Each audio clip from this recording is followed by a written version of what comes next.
Раніцай 25 лістапада 1988 году паспяховая літаратарка і лаўрэатка дзяржаўных прэміяў выйшла на гаўбец сваёй менскай кватэры. А гэта 8-мы паверх. Павесіла на шнур сушыцца папраную кашулю сына. Ды адляцела. У свой апошні палёт. Толькі не ўверх, а долу. З вамі Настасія Суханосік і смаленне віпрука. Сёння пра Яўгенію Янішчыц. Яе вершы апафеоз беларускай інтымнай лірыкі 20-го стагоддзя. Яе называлі палеская ластаўка, непрыручаная птушка. Яе жыццё загадка, іерогліф, а тым большая загадка смерць паэткі. Як так магло стацца? А перад пачаткам я нагадаю, што самы просты спосаб стаць у шэрагі творцаў беларускай культуры заданаціць на яе. Спасылка пад відэа. Таксама не забываем пра падабайку, падпіску і камент, калі вам гэта бяспечна. Дзякуй і пагналі.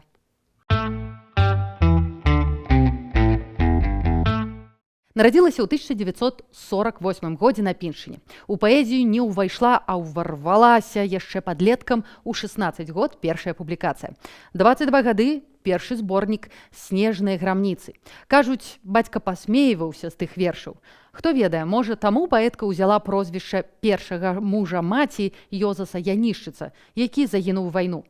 Ужо ў гэтым выбары прозвішча памерлага чалавека чытаецца такі знак бяды, наканаванасць, а пакуль жыццё і шалёнае каханне. Сяргей Панізнік. Ён на 6 год старэйшы, упэўнены ў сабе высокі прыгожы кавалер. Ваенны корэспандэнт. А вучыўся, дарэчы, у Львове.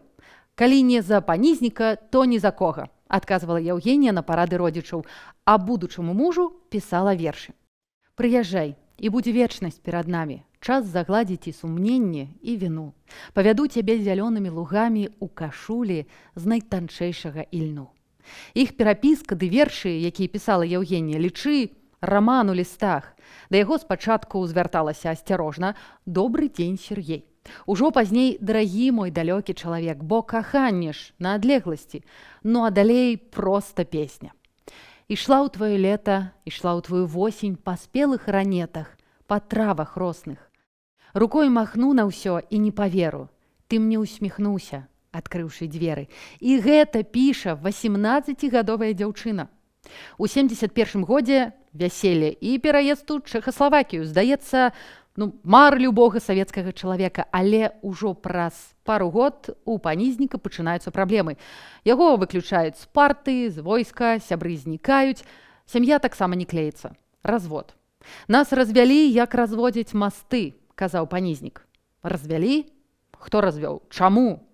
Загадка. І тут пачынаецца цікавае. Кар'ера паэткі ўжо ў Менску ідзе ўгару. Выдаюць яе зборнікі «Дзень вечаровы», «Ясельда», «На беразе пляча», «Пара любові і жалю». Урэшце цягнуць на сесію ААН у Нью-Йорк. Вуаля! Усе дзверы адчыненыя. Здаецца, начальства зрабіла на Янішчыц стаўку.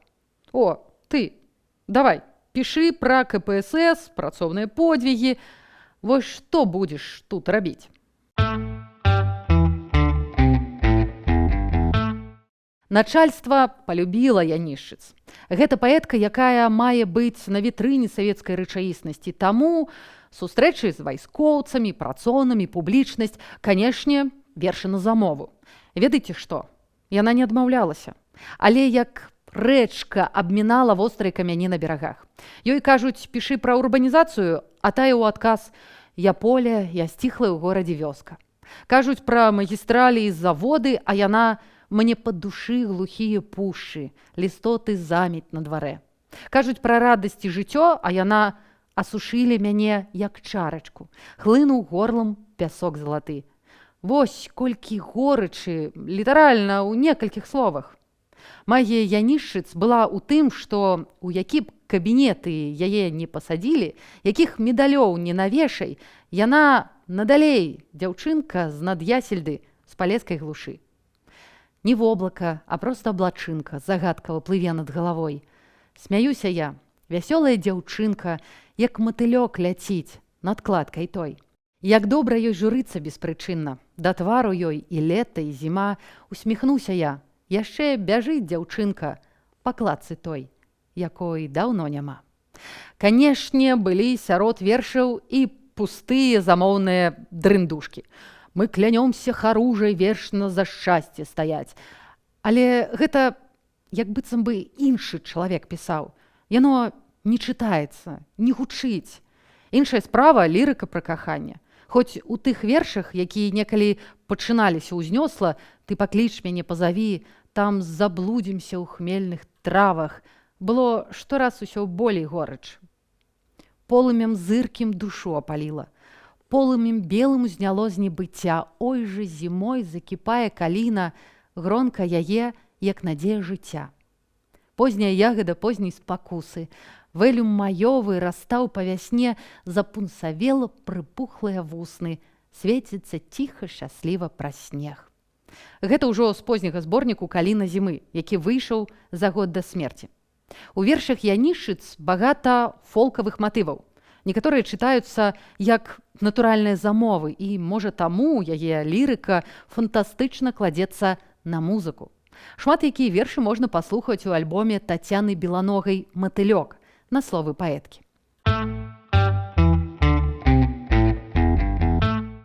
Дарэчы, калі шалёнае каханне і гранічная шчырасць, памножаныя на гумар, вашая тэма, то кніга, якая цяпер у мяне ў руках, для вас, галоўная памылка Афанасія, аповесць Югасі Каляды, якая ўпершыню з'явілася ў 2005 годзе. Тады кнігу назвалі самым скандальным і кантраверсійным дэбютам дзесяцігоддзя. Падлеткавыя мары, мазаіка пачуццяў ды стыль іранічнай споведзі. Жыццё – непазбежная памылка, якая нас выбірае пры нараджэнні. Літаратура – салодкая помста за гэтую прамінаючую непазбежнасць. Так казаў пра кнігу філосаф і крытык Ігар Бабкоў. Яму, дарэчы, галоўная памылка Афанасія вельмі зайшла. Кніга выходзіць у выдавецтве «Гютенберг» у серыі «Акно ў прозу». Замовіць можна па спасылцы на экране. Я вось ужо маю. А вы?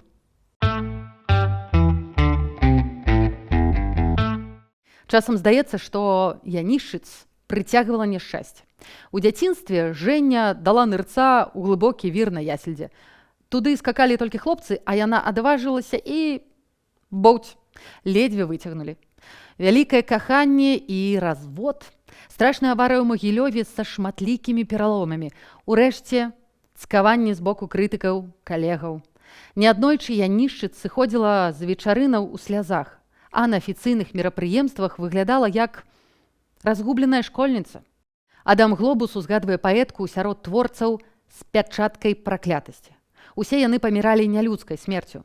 Хто спіўся, хто павесіўся, каго затушылі, а хто скочыў з гаўбца.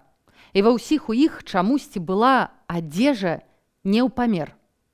У Жэні Янішчыц увесь час пад сукенкі выязджаў карункавы край камбінашкі.